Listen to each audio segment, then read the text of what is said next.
Mind-blowing theories!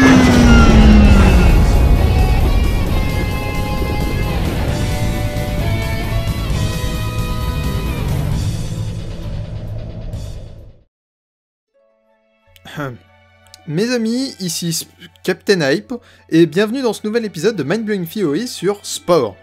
Non, je déconne pas, c'est vraiment un épisode sur Spore. Genre, j'ai une théorie à proposer et tout, hein, même très probablement une analyse si vous voulez tout savoir. On est à ce point-là. Donc bon, mettez vos préjugés de côté pour une fois, ou encore une fois, je sais pas, ça dépend si vous avez vu mon épisode sur Mario Kart, j'imagine. Préparez-vous à faire la paix, pas la guerre, puis la guerre quand même, puis la paix à nouveau et probablement encore la guerre. Et ça y est, vous aurez trouvé la voie de la meilleure philosophie, gloire à Spod! Bon, si vous n'avez pas compris cette intro, c'est pas grave, c'est très probablement que vous étiez tout simplement trop jeune pour être un joueur PC il y a 10 ans. Ou bien que vous l'étiez et que vous n'avez jamais été intéressé par la fin de Spore, le jeu dont on parle aujourd'hui. Non, parce que sérieusement, à part moi qui suis un peu taré et qui l'a fait au moins 5 fois, qui a terminé Spore ici? Personne, c'est ce que je me disais, voilà.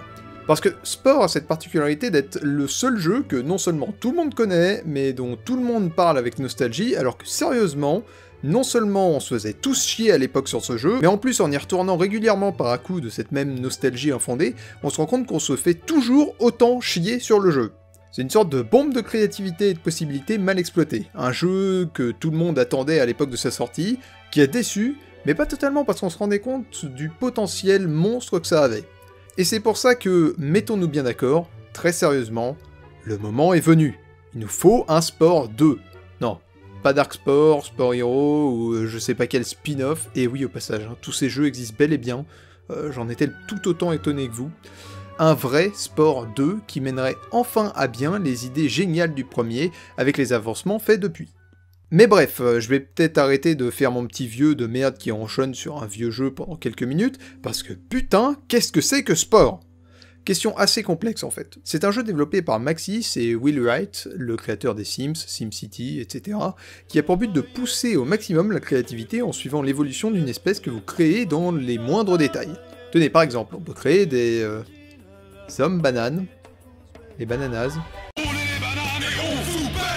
Voilà, donc c'est un regroupement de 5 jeux différents en fait, dans lesquels vous devez gérer les différentes phases, au nombre de 5 justement, d'évolution de l'espèce, principalement en faisant des choix influant sur celles des autres espèces partout autour, de la naissance de la vie sur votre planète natale à la création d'un gigantesque empire interstellaire à la recherche d'un but ultime à la vie.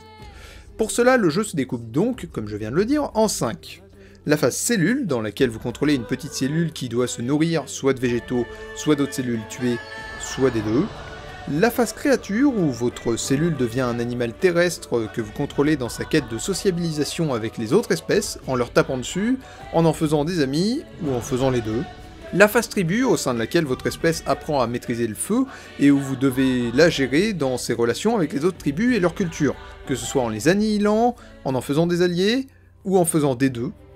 La phase civilisation qui prend la suite de la précédente en remplaçant les tribus par des états et les mecs avec des hachettes par des tanks, dans le but de gagner un contrôle total sur les ressources d'épices du globe par la plume, l'épée, ou un peu des deux. La phase espace, où vous prenez finalement le contrôle du vaisseau spatial amiral de votre civilisation, explorant la galaxie et orchestrant la colonisation d'autres planètes pour le rassemblement de toujours plus de richesses par le commerce d'épices, de façon à avoir de plus en plus de moyens pour répondre à la grande question qui se posait derrière toute votre évolution, la raison de votre présence ici, qu'est-ce que la vie ? Vos choix plus ou moins violents ou pacifiques tout au long des étapes précédentes auront amené votre espèce à développer une certaine philosophie parmi les 10 existantes dans le jeu, ayant chacune leurs idées de la réponse à cette question existentielle et des valeurs qui doivent être mises en avant, ce qu'elles font dans 10 objets chacune dispersés à travers l'univers. Des écologistes et leur philosophie de la vie, aux fameux fanatiques et leur philosophie de la foi. La seule et unique vraie foi, la seule qui mérite d'exister, celle du créateur de la galaxie, le grand Spod. Mais je m'avance un peu là, on va y venir. Le fait est que le jeu ne répond jamais vraiment aux grandes questions qu'il pose. Il propose des idées de réponses et certains positionnements qui sont intéressants philosophiquement, et c'est là-dessus qu'une analyse est possible à mon avis, mais ne donne jamais de réponse définitive. Alors, comment le jeu se finit? Si c'est le but final et qu'il n'est jamais atteint, alors pourquoi? Eh bien, au fil de vos explorations de la galaxie, en découvrant civilisation après civilisation, vous finirez par en découvrir une qui se démarque des autres pour de nombreuses raisons, l'Empire Grox. Les Grox sont des créatures impossibles à reproduire de façon classique en créant vos propres créatures, car ils utilisent des éléments personnalisés qui ne vous sont pas accessibles, particulièrement des parties mécaniques qui laissent entendre qu'ils sont soit augmentés, soit totalement des machines. Les artefacts des différentes philosophies laissant entendre, quelles que soient les valeurs mises en avant, que ce sont des monstres ayant perdu tout lien avec la vie et qui de toute façon ne se comportent que comme des machines. Car en effet, ces gars-là tapent sur tous ceux qu'ils rencontrent, pour une simple raison, ils sont vivants. Et ils ne sont pas des Grox. En effet, les Grox prospèrent sur des planètes où la vie ne peut pas se développer, de par les conditions atmosphériques et thermiques mortelles. Tout contact avec un milieu vivant semble littéralement les annihiler, que ce soit la soute de votre vaisseau, ou bien une planète où ils vivent que vous décideriez de terraformer. Cependant, ils sont des ennemis redoutables, un empire présent bien avant tous les autres connus, et aux origines inconnues, comportant un total de plus de 2400 systèmes stellaires tout autour du centre de la galaxie, sachant que, en moyenne, si vous avez un empire de plus de 30 systèmes stellaires, vous galérez déjà à le gérer, donc 2400 je vous laisse imaginer, et visant toujours à plus s'étendre sans aucune attention pour les autres espèces pouvant se trouver sur leur passage. Bien qu'il soit possible, en rusant pas mal, de s'allier aux Grox, et ainsi de se déplacer dans leur territoire si bien protégé, ils n'hésiteront pas tout de même à vous canarder si vous osez vous approcher de trop près du cœur de la galaxie, sans parler du fait que tout rapprochement de cet empire maléfique vous mettra à dos la totalité du reste de la galaxie. Tout porte donc à croire que quelque chose se trouve au centre de la galaxie, quelque chose que les Grox voudraient bloquer, soit pour que personne ne puisse y accéder, soit pour que la chose qui s'y trouve ne puisse jamais sortir de là. Quoi qu'il en soit, il n'est pas question que cette chose entre en contact avec le reste de la galaxie.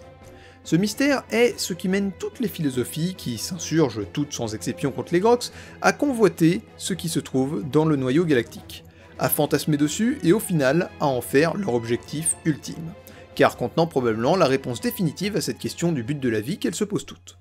Bon, eh ben y a pas 36 000 solutions, hein. Il va falloir réussir à traverser l'empire le plus puissant de la galaxie jusqu'à atteindre son cœur et découvrir ce qu'il renferme. Il y a évidemment plusieurs stratégies, du fait de devenir leur ami, quitte à vous mettre toutes les galaxies à dos, à celui de les détruire totalement et entièrement, ce que je ne conseille pas, vous en avez pour 10 ans là, en passant par la stratégie de créer une brèche dans leur défense en allant quasiment toujours tout droit, ou par celle de prendre des soins sur vous et de juste traverser sans vous arrêter. Quoi que vous choisissiez, franchement, il vous faudra du temps et de bonnes tactiques bien préparées. Mais une fois toutes ces épreuves surmontées, vous arriverez au centre de la galaxie et pourrez y pénétrer, comme vous pouviez le faire avec les trous noirs plus tôt dans le jeu. C'est alors que vous rencontrez ce que vous pensiez le moins trouver ici.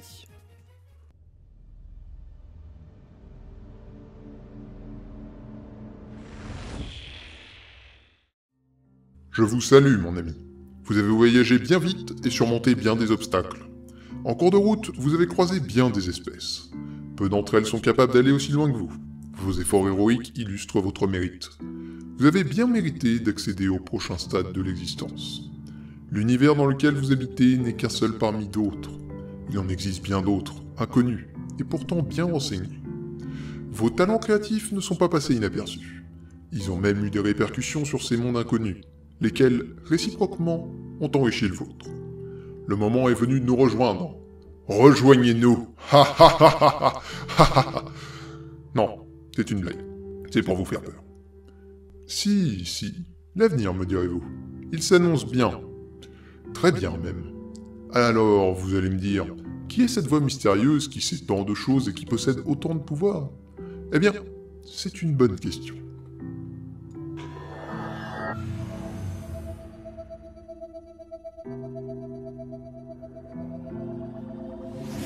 Je m'appelle Steve. Vous avez été doté du pouvoir. Oui, c'est cela même, le pouvoir. Le pouvoir de créer et de répandre la vie, l'intelligence et la compréhension dans tout le cosmos. Utilisez-le avec sagesse. Utilisez ce pouvoir pour que, tous, ne fassions un jour qu'un. Enfin, je veux dire, c'est une métaphore, hein. Oh, Une dernière chose, nous avons presque vendu tout un programme de grosses étoiles de résidence en temps partagé. Il y a une disponibilité sur une grosse étoile et une petite planète à côté. Si vous passez dans le coin, venez donc vous asseoir à notre table et nous vous ferons une petite présentation. Nous sommes au 3e rocher après Sol.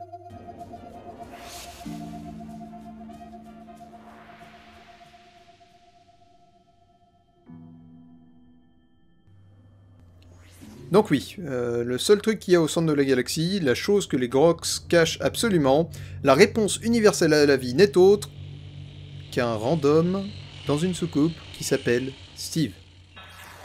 Wow, c'est décevant, mais on ne sait comment, c'est du génie à la fois. Mais il faut pas se laisser décourager, il y a forcément une solution. Peut-être que Steve est le chef suprême des Grox, ou bien peut-être qu'il n'est pas vraiment l'entité en question et qu'il n'est qu'une diversion, ou encore... Du calme, du calme. Évidemment que ça va plus loin que ça. Reprenons. Donc, Steve est un aventurier galactique, tout comme vous, et non la totalité du vaisseau. Il est dedans. On le sait parce que dans le DLC Aventure Galactique, il apparaît sous la forme d'une statue d'un alien humanoïde. On apprend alors que, la dernière fois qu'on l'a vu, il proposait des locations à temps partagé, ce qui est un type de location principalement à but touristique qui consiste à occuper un logement durant une période courte en échange d'une participation financière inférieure à l'achat du bien, merci Wikipédia, tout ceci à côté du cœur galactique, donc juste avant qu'il y entre. Le problème étant que s'il a pu se rendre jusque-là, c'est que les Grox étaient absents, sinon il aurait clairement pas pu passer, sauf s'il était ami avec eux. Mais tout ceci en restant assez apprécié pour qu'on lui fasse une statue en dehors de l'Empire des Grox, ce qui implique qu'il ne soit pas ami avec eux, et donc c'est impossible. Donc Steve est entré dans le cœur galactique avant l'arrivée des Grox, et même des différentes philosophies qui les décrivent, avant tout ce qu'on connaît en fait. Ce qui veut globalement dire qu'il a trouvé un moyen d'être immortel. Et c'est pas illogique du tout, on va y revenir en retournant sur son dialogue de fin de jeu. Donc, tout d'abord, il prend une voix grave et applaudit nos exploits. Nous avons réussi à l'atteindre. Ça devient rapidement intéressant quand il parle du fait que notre univers n'en est qu'un parmi tant d'autres. Et donc que le niveau au-dessus, après l'exploration spatiale, est l'exploration de ce multivers. Mais il nous fait noter qu'en vérité, on le fait déjà, et ces autres univers aussi, que tous ont déjà interagi et se sont déjà influencés, nous faisant comprendre ce dont il parle là.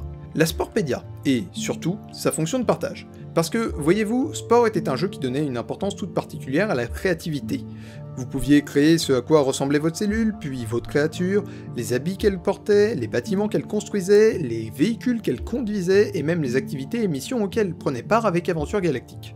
L'intérêt était ensuite que vous pouviez, et vous pouvez toujours assez facilement en soi, comme tous ces éléments sont sauvegardés dans des images en PNG qu'il suffit de glisser-déposer dans le jeu, les partager en ligne avec le monde entier. Et donc c'est de ça que Steve parle ici. Les univers parallèles sont toutes les copies du jeu existant dans le monde qui se partagent des créations. Après avoir révélé son identité, Steve parle du fait qu'il nous a donné le pouvoir, celui de créer et de répandre la vie, l'intelligence et la compréhension dans tout le cosmos. Ce dont il est question là est assez simple en fait. Durant votre discussion avec Steve, vous recevez un objet nommé la crosse de vie, qui permet instantanément de transformer une planète inhabitable en havre de vie, et ce avec une limite de 42 utilisations. Oui, 42 évidemment. C'est là que l'on peut lier Steve avec la vie justement. Il est très peu probable qu'il possédait ce pouvoir avant d'arriver au cœur galactique, donc il l'a trouvé là, et ça explique aussi son immortalité, mais on va revenir à tout ça dans quelques minutes. Pour finir, son dialogue. Steve fait justement une petite publicité pour une de ses locations à temps partagé. Il dit que l'on peut obtenir plus de renseignements sur la 3e planète orbitant l'étoile Sol. Il n'est pas clair sur le fait que ce soit la planète en location ou bien son camp de base.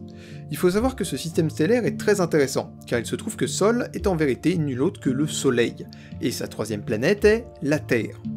Étant donné que Steve la mentionne, elle, et que ce n'est pas n'importe quelle planète, ajouté au fait qu'il soit le seul personnage du jeu à parler une langue connue, l'anglais, sauf dans les traductions, où soit il parle une version un peu déformée de l'anglais, soit la langue du pays, mais bon, c'est la VO en anglais qui est canon, ajouté au fait également que la Terre est totalement vide quand on y va, on pourrait penser logique que Steve soit un humain, surtout qu'il aurait vécu avant tout ce qu'on connaît dans le jeu, même les Grox, et l'humanité réelle actuellement semble jusqu'à présent assez seule, donc peut-être que nous faisons partie de la galaxie Spore, et nous prédatons tout ça.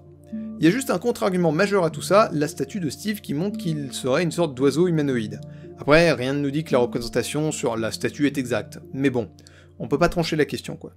Et c'est là que la plupart des gens qui essaient de comprendre le jeu s'arrêtent. que les théories font face à un mur, si bien que beaucoup finissent par accepter qu'il n'y a pas de solution, que Steve montre que toutes ces questions posées n'étaient qu'un énorme troll, parce qu'avec juste ça, on n'arrive à rien de spécial. Il manque quelque chose, un élément pour se débloquer, et vous me connaissez, comme d'habitude, je pense avoir trouvé ce quelque chose. Et cet élément, d'après moi, c'est l'intro de toutes les parties que vous pourrez faire en commençant depuis la phase cellule. On y voit la naissance de la vie sur la planète que vous avez choisie, et par là j'entends que cette vie vient toujours d'une météorite qui s'écrase sur la planète en question. C'est pas anodin du tout, parce que vous voyez votre espèce, enfin ce qui deviendra votre espèce, sortir d'un des morceaux de cette météorite, ce qui fait écho à l'hypothèse bien réelle de la panspermie, qui veut que la vie sur Terre serait d'origine extraterrestre. Alors non, j'entends pas par là que nos ancêtres étaient des petits hommes verts, pas du tout.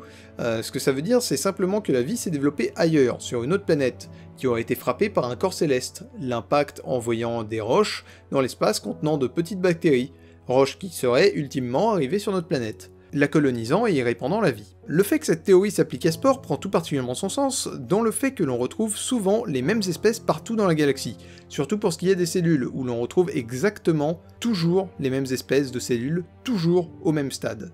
C'est bien tout ça, ça répond à pourquoi la vie est apparue sur telle ou telle planète, mais ça ne répond pas à comment ni où elle est apparue. Ça complique même cette question en fait. Dans la réalité en tout cas. Parce que dans le monde de Spore, c'est peut-être bien plus simple qu'on ne peut le penser. Ce que je propose ici, c'est que l'on ne soit pas dans une simple panspermie, mais bien dans une panspermie dirigée, c'est-à-dire volontaire. Ces comètes ne sont pas le fruit du hasard, quelqu'un les crée et les envoie là volontairement. Et cette personne n'est autre que Steve. Pourquoi ?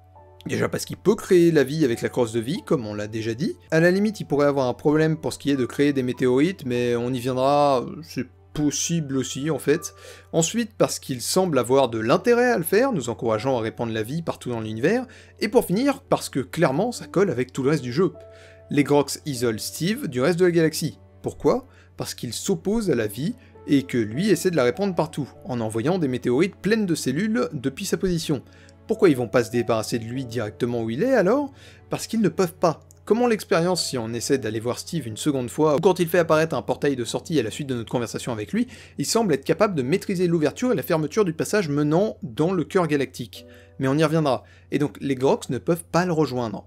De la même manière, lorsque vous décidez de créer un nouvel élément, que ce soit une cellule, une créature, un bâtiment ou encore un vaisseau spatial par exemple, sans être dans une partie, juste pour l'ajouter dans la base de données des créatures existantes, et qu'elle puisse apparaître dans une partie en tant que PNJ, donc que Steve puisse l'envoyer sur votre planète et d'autres au même titre que votre espèce, devinez ce sur quoi la caméra se centre.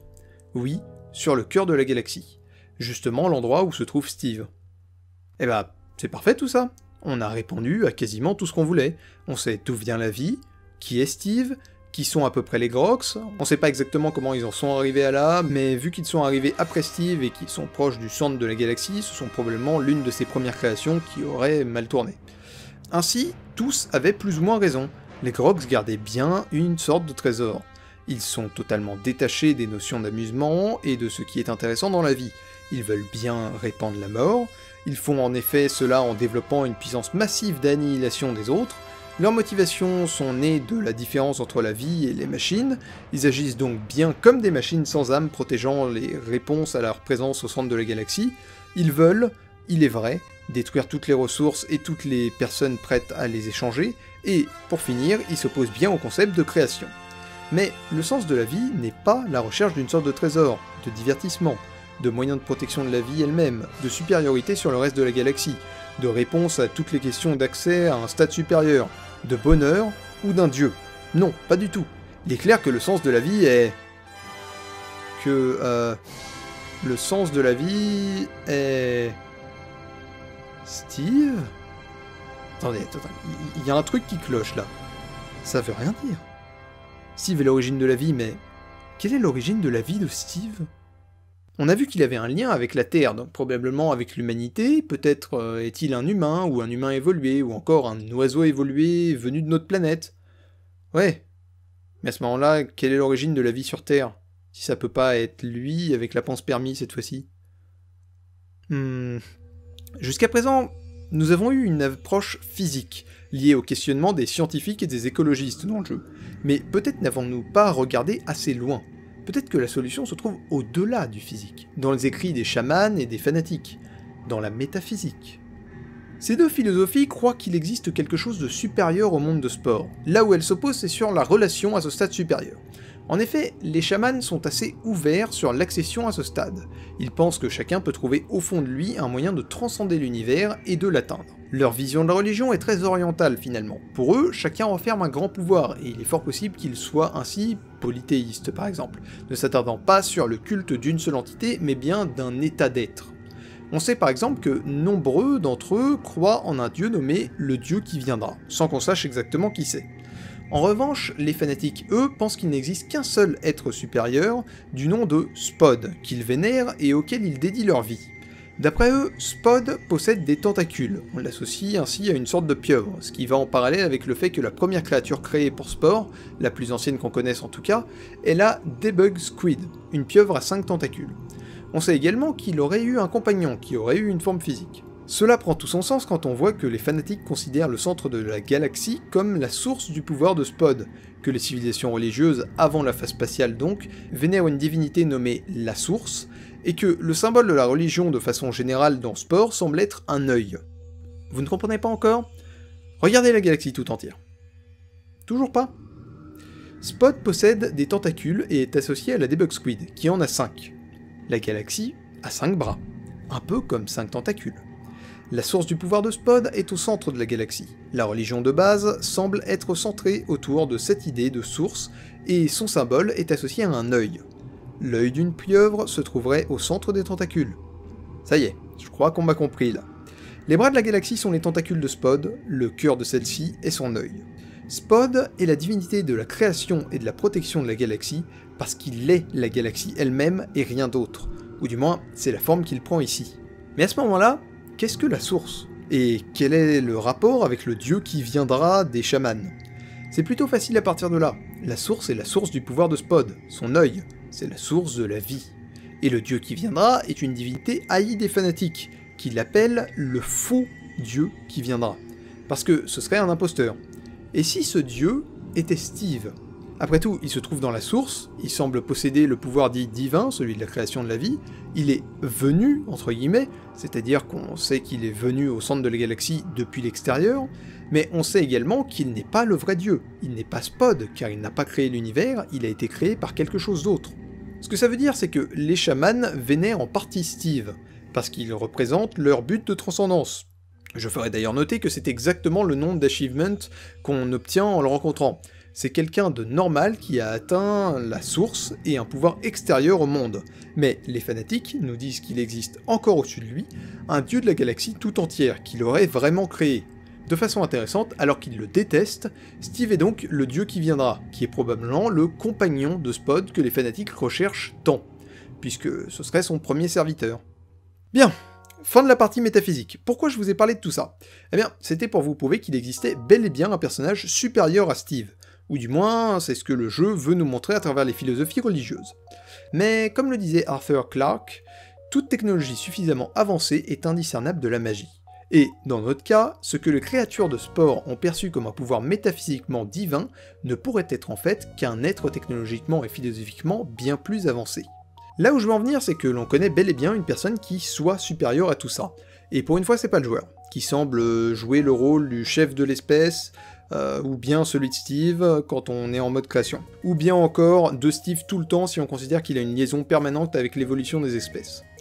Mais pour bien comprendre cela, il va falloir choisir la voie du crossover. Oui, je sais, c'était le plus inattendu dans cette théorie, mais on va bien faire un crossover et un gros. Ok, alors, prêt à faire exploser votre boîte crânienne? Je vous présente les deux jaquettes de SimCity 2000.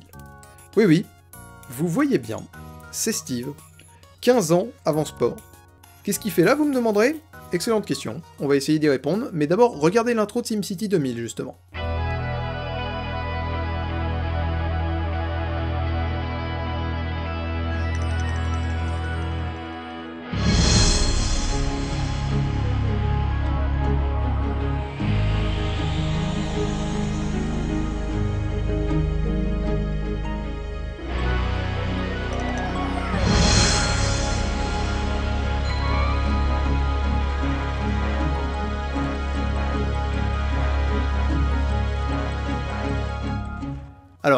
le cerveau de certains vient de réexploser une deuxième fois, j'imagine, vous avez encore une fois bien vu, toujours 15 ans avant Spore, vous venez d'observer Steve se rendre au milieu de la galaxie. Mais c'est ce qui se passe ensuite qui est impressionnant. Donc Steve se rend au centre de la galaxie, puis commence à se créer le monde de SimCity, puis des villes qu'il survole comme sur les jaquettes. On lui donne donc une importance assez capitale dans la création des villes de SimCity 2000, puisqu'il est présent, mais on ne le voit jamais dans le jeu. Pourquoi ? Parce que justement nous jouons Steve dans SimCity 2000, c'est ça que ça veut dire. Il nous représente en train de planer un peu au-dessus de la ville et à influencer le monde. J'ajoute à ça également que l'une des catastrophes rencontrables dans ce SimCity met en scène des robots ressemblant beaucoup à de la technologie Grox. Donc Steve aurait pu les laisser passer et passer là. Mais passons, on y vient. Bon, qu'est-ce que ça veut dire que tout ça ? Comment Steve passe du monde de SimCity au monde de Spore comme ça ? On peut le comprendre en 3 points. Le premier, c'est un retour sur la nature même du centre de la galaxie. Cet objet céleste, si c'en est un, on va dire que oui, prend la même forme que les trous noirs dans Spore, c'est-à-dire qu'il agit comme un tunnel, un trou de verre. Un tunnel très spécial, mais un tunnel. Le second, c'est la façon dont le monde de SimCity apparaît. C'est comme une simulation, avec une sorte de grille verte, puis le monde qui se construit couche par couche. Et pour finir, c'est la façon dont la galaxie est vue dans l'intro de SimCity. Elle est verte. Ils auraient très bien pu le faire de n'importe quelle autre couleur, mais ils ont appliqué un filtre vert, indiquant que, de la même manière que la ville, ce serait une simulation. Est-ce que certains commencent à voir où je veux en venir ? Ne répondez pas dans les commentaires, hein, c'est pas la peine. Bon, je vais vous débloquer. Je vous présente Will Wright, dont je parlais plus tôt. Ce cher Will n'est autre que le créateur de Spore, de SimCity, des Sims, et de tout ce qui commence par Sim ou presque en soi. Du moins, tant que ça date d'avant la sortie de Spore, parce qu'après il a quitté Maxis, l'ancien développeur de ces jeux. Il est capital dans ma théorie, et c'est pour ça que je ne prends pas en compte les nombreux spin-offs à la qualité douteuse sortis après Spore, puisqu'ils ne sont pas de lui. Vous voulez savoir pourquoi il est si important ? Eh bien, mesdames et messieurs, il se trouve que Will n'est autre que Spod. Eh oui, réfléchissez. Steve vient d'une galaxie qui serait une simulation, dont le centre, où il aurait rencontré Spod, est un portail vers d'autres simulations comme celle de SimCity 2000.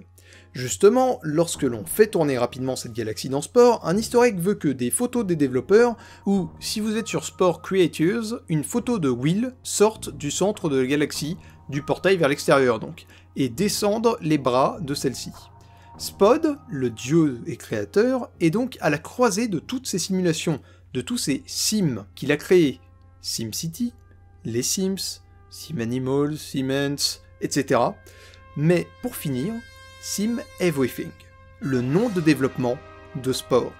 L'ultime simulation et création de Will Wright, alias Spod, dont, à travers Steve, nous avons été les compagnons pendant toutes ces années, nous, les joueurs.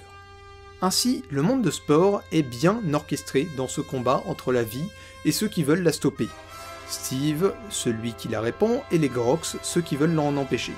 Mais au-dessus de tout ça, se trouve un être bien supérieur qui a créé cet univers, et beaucoup d'autres, de façon à nous apporter du divertissement.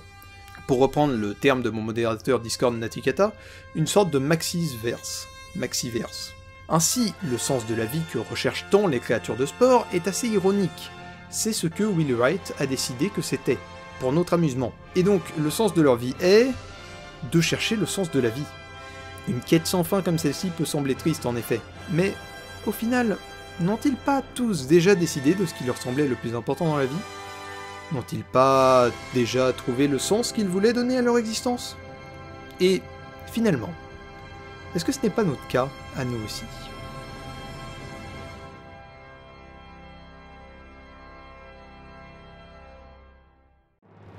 Merci à toutes et à tous d'avoir regardé cette vidéo au sujet hyper méta mais sur un jeu très peu sérieux, ce fut spécial, mais moi j'aime beaucoup le décalage que ça crée. Je remercie également les auteurs des fanarts que vous pouvez voir en fond, j'espère que cette vidéo vous aura plu, je suis sûr d'ailleurs, connaissant le jeu et la relation qu'on a un peu tous avec, que j'ai donné envie de rejouer à Spore à des tas d'entre vous, et ça me fait marrer d'avance. En tout cas, si c'est le cas, n'hésitez pas à soutenir mon travail en likant, commentant, partageant et en vous abonnant. Quoi que ce soit, ça m'aidera toujours et je vous en serai très reconnaissant. Je vous souhaite de trouver le sens de la vie, surtout si ça consiste à suivre la voie de Spod. Et sur ce, Captain Hype, out.